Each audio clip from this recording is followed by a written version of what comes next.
Hello, welcome back to From a Biblical Perspective with Sabriel Jemison. I'm your host, Sabriel Jemison, and I just would like everyone to know I recorded this video already, and the audio was gone. So I'm not using my microphone anymore.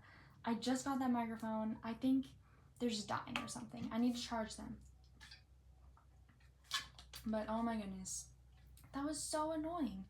So I've already talked about this already for 30 minutes, but I'm going to talk about it again. Maybe I'll make it shorter this time because I'm going to have a little bit more of a structure. But anyway, thank you for clicking on this video. Thank you for wanting to learn more, or at least educate yourself more and grow in the areas of your health or your awareness, or in being inspired, because I hope you'll be inspired by this video. And I'm going to talk about endometriosis. I will explain what endometriosis is, my journey with endometriosis, how it affects everyone and myself with physical, mental, and spiritual health. And then I'll also talk about how I recover and heal from it, as well as some of the things I do not appreciate about a lot of the community when it comes to this topic. So first of all, endometriosis, the quickest, easiest way that I can explain it is there is supposed to be tissue growing around your uterus, and sometimes that tissue will grow further and spread places that it's not supposed to, turn into endometrium. That is what endometriosis is. It is spreading tissue from different areas of your body, moving around your body to places it's not supposed to be, like your legs, your back, your bowels, further in your uterus, things like that. And this was only found and diagnosed in women so far, and there was recently a case that it could possibly be found in a man, but that is not 100% confirmed yet. So that is that. That is what that is. It causes a lot of pain, fatigue. It can cause chronic headaches, chronic period-related symptoms, heavy bleeding on your period, things like that. And for me personally, I did not discover that I even had the possibility of having this until about 2 years ago. And at that point, I was having painful periods. I was having cramping. I was having really emotional on my periods, more so than should be normal. And so we talked to my mother's OBGYN, and she just put me on birth control. That was it. And so that was that. That's probably the story of a lot of people. But that was that for a while. And then we started researching on our own, and this was after I had that terrible year in 2023, which has so far been the worst year of my life, where I was just in so much pain. My stomach was hurting so bad. I was so nauseous. I was so tired all the time. I lacked energy. I was depressed. There was just so much terrible things going on. And this was after that was over. So in 2024 and 2025 is when all of this was happening, and it's still happening now. Once we figured out that it could be endometriosis, we were looking further into the symptoms, and they matched a lot of mine. I was having painful periods, like I said. There was a period while I was on my menstrual cycle, after my bleeding had stopped. By the first or second day after it had stopped, I was having a lot of pain in my bowels and in my uterus for several hours during the day, and it was so bad that I could not get out of bed. I could not get up, and at first I thought that was like a random day of the month. So at that point I was really terrified of like just waking up every day and having that problem. But I soon figured out it was one of the days after my period. And that was happening, and it would slowly get a little bit better throughout the day. It would be like a pulsating, so there would be a lot of twisting and scrunching pain at first, and then it would slowly ease back as the day went on. And since then, I have gone to specialists, done my own research, things like that, and I have an 80% chance of having endometriosis. It can only be 100% diagnosed through a surgery that I have not had, but all the symptoms line up, and that is what we are treating. So that is what we are saying that I have. And the other thing that it causes a lot is sometimes infertility. So that depends on what stage your endometriosis is in, as well as what areas of your body it is attacking. But that is another thing that it can often cause. And that is all I knew about endometriosis before researching it more. I only knew that it affected your fertility and that it was painful. That's all I knew. And so going into that and thinking about that was the hardest part for me, was thinking that I wasn't going to be able to have children. I mean, imagine being 16 years old and already thinking that you won't be able to have kids one day. And that is what I was facing. That is still one of the hardest things for me to think about. And before that, I really wasn't thinking about it. For some reason, it was only a few months before we were discovering that I could have this. That was when I started thinking about pregnancy, and I was following all these pregnancy channels, and it was just so interesting to me, and it was something that I was getting excited about and that I loved the idea of, and that I was just getting excited about kids. I had not been excited about kids before that point at all, and it just happened to fall that way, and that was really hard for me. That's still really hard sometimes for me, but it is not impossible, and nothing is impossible with God anyway. So there is that. Some of the more specific ways that it can attack your health. For me, it was that terrible pain for that one day, and then lots of fatigue, lots of tiredness, IBS-like symptoms, severe pain in the bowels and in the stomach and in the pelvis, alternating IBS, things like that I still struggle with, even though once I switched to doing birth control continually, I stopped having those episodes of the one day where it was really bad. That stopped happening after I switched to doing birth control continually. So that was wonderful, but I still have the different degrees of daily pain. Usually I would say it is about a 5 on the pain scale. Daily, that is about the level that I get up to, and then constantly a 3 or 4, like all the time. So that is what I would say my biggest symptoms are, but a lot of people can also have more pain in their legs, their back. You can even travel to your chest. It can travel to all sorts of areas of your body. A lot of people have higher elevated levels of pain. The chronic fatigue is a big one for me as well. Tiredness, being tired like a lot of the time. And so those are some of the ways that it can affect physically. And another thing that I wanted to talk about as well is how it mimics cancer. So that's another way you can describe it to people sometimes. So the way that it travels to different areas of your body and the fact that it is not curable, those are some things that are similar to different types of cancers. It is not curable, like I said, but there are different treatments and methods of handling it that you can explore. So that is something that I want to talk about further into this video as well.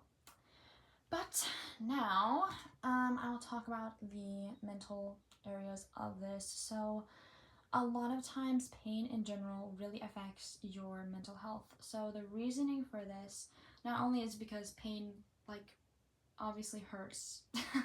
Pain is painful, but also a lot of pain receptors are really connected to your nervous system. So pain can activate that fight or flight system in your brain. And endometriosis specifically, I found this out a few days ago actually, the areas that endometriosis targets and the way that it works often directly correlates with the pain signals in your brain and emphasizes those even more. So that is endometriosis specific. Your nervous system and your gut are also usually very connected. So if you're having problems with your gastro symptoms and your bowels and things like that, that is going to also affect your anxiety and your brain and your mood, and vice versa. So that is also directly correlated. Another thing that it can really take a toll on is the fact that you are grieving the life that you had before, because there's a lot of things that you can't do anymore. It affects what activities you go to. It affects how long you can do things for. It affects the things you are able to do around your house, the way that you're able to get out, how long you're able to get out, things like that are very highly affected. And that it's really hard for a lot of people. It's hard for me, you know, grieving life that you had before you were ill is a big thing for a lot of people. Just imagine waking up with the flu one day and then it just never goes away. And that is a big thing for a lot of people as well with their mental health, knowing that this could just be there forever, and it usually is for a lot of people. Another thing has to do with thinking about the future. So wondering if something is going to make your disease worse, or if this thing is going to stop helping your disease, or if you do this thing, if that's going to make it worse, or if you will be able to do certain things that you want to do with your life. Like, we all have these dreams that we want to achieve in life. We all have these goals that we want to achieve in life.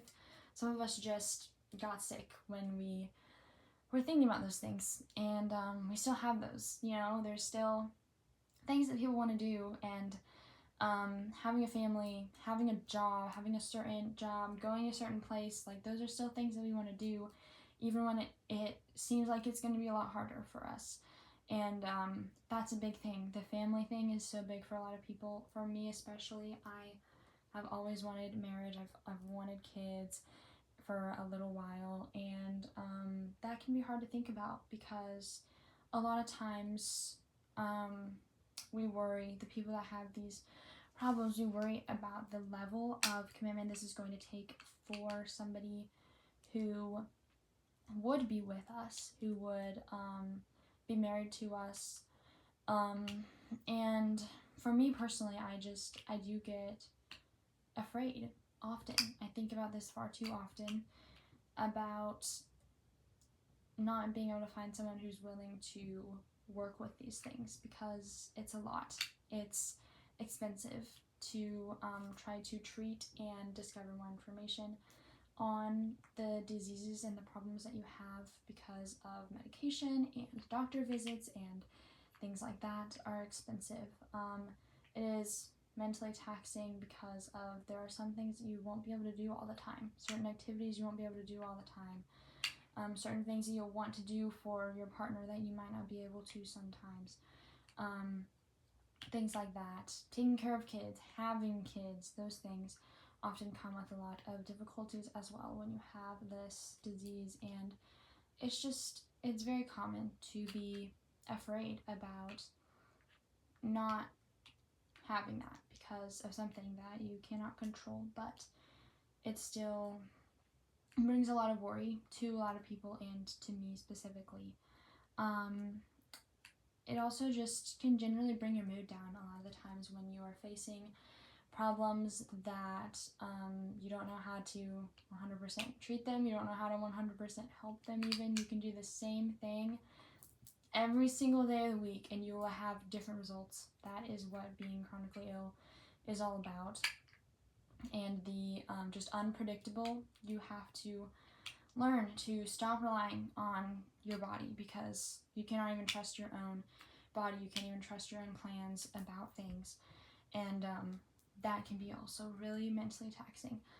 I want to also move on to the spiritual aspect of it. So I wanted to really stay with my connection with God. I'm very proud of the way that I was able to do that, staying in prayer, staying in His Word, staying grateful, all of that, super, super important. But it can still really take a toll on the trust that you have in His goodness, the trust that you have in Him in general, your anxieties, things like that.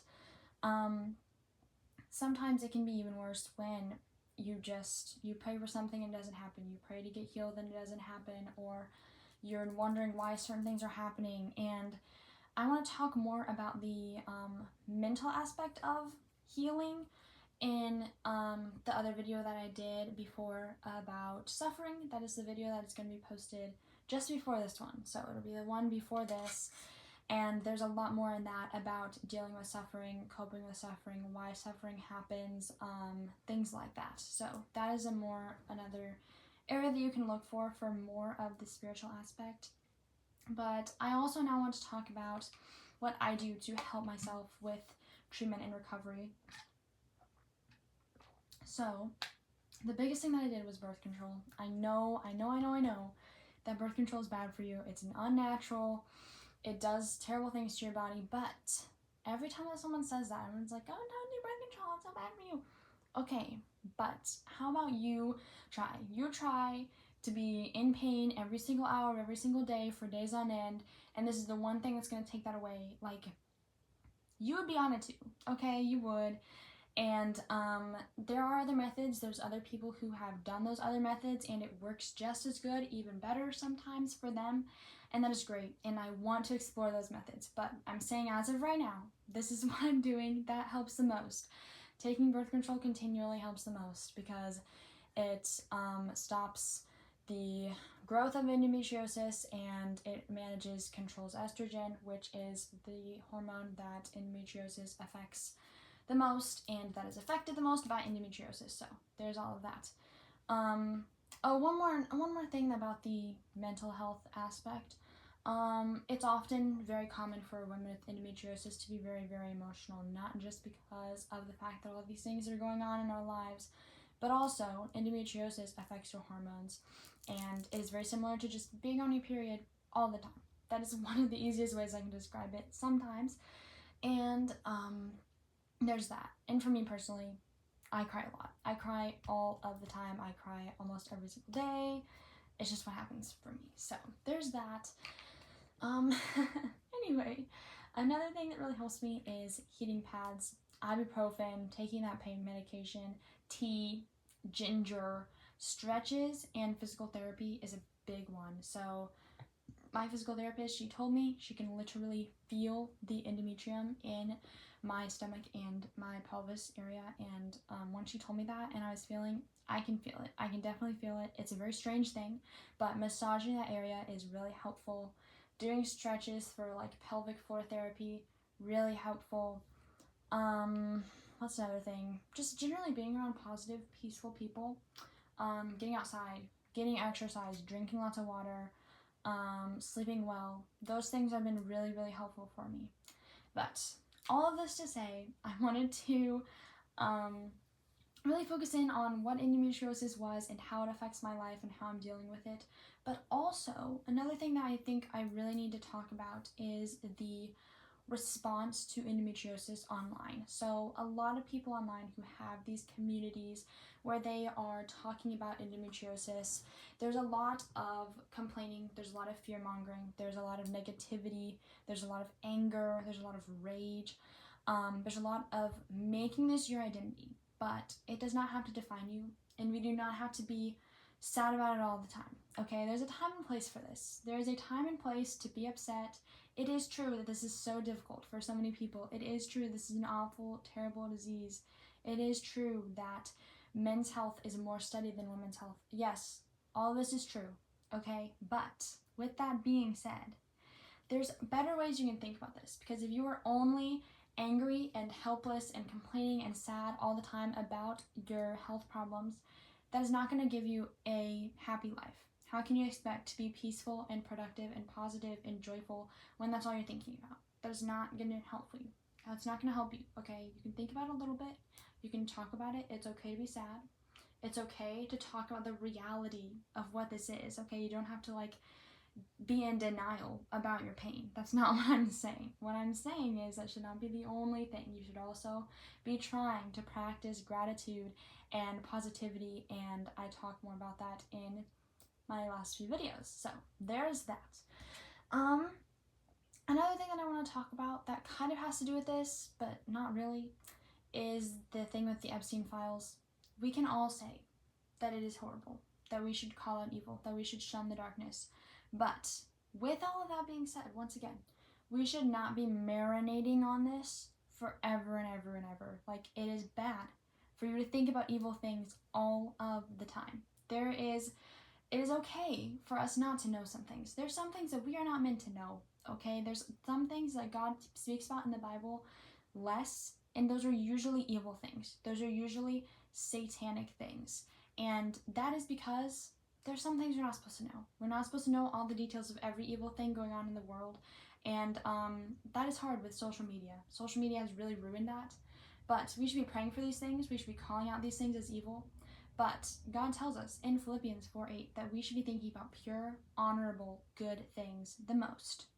And if you are filling your mind with evil, how can you expect to live a positive, righteous life? It just doesn't work that way.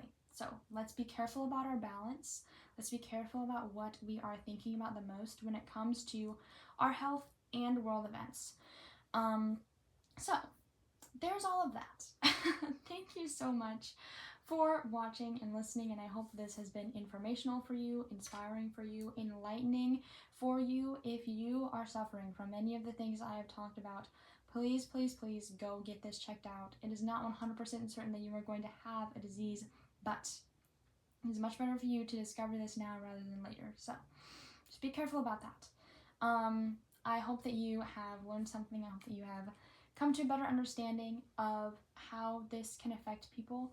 And I will be talking about Job soon. I know I said that in my last video, but I would genuinely be talking about Job in my next video that talks a lot about suffering, wrestling with God, making good assumptions about your suffering, the misconceptions that people often have with suffering, who you surround yourself with matters, things like that are all going to be discussed in those chapters and in the book of Job. So once again, thank you so much for watching. Hope you have enjoyed, and I hope you have a wonderful day.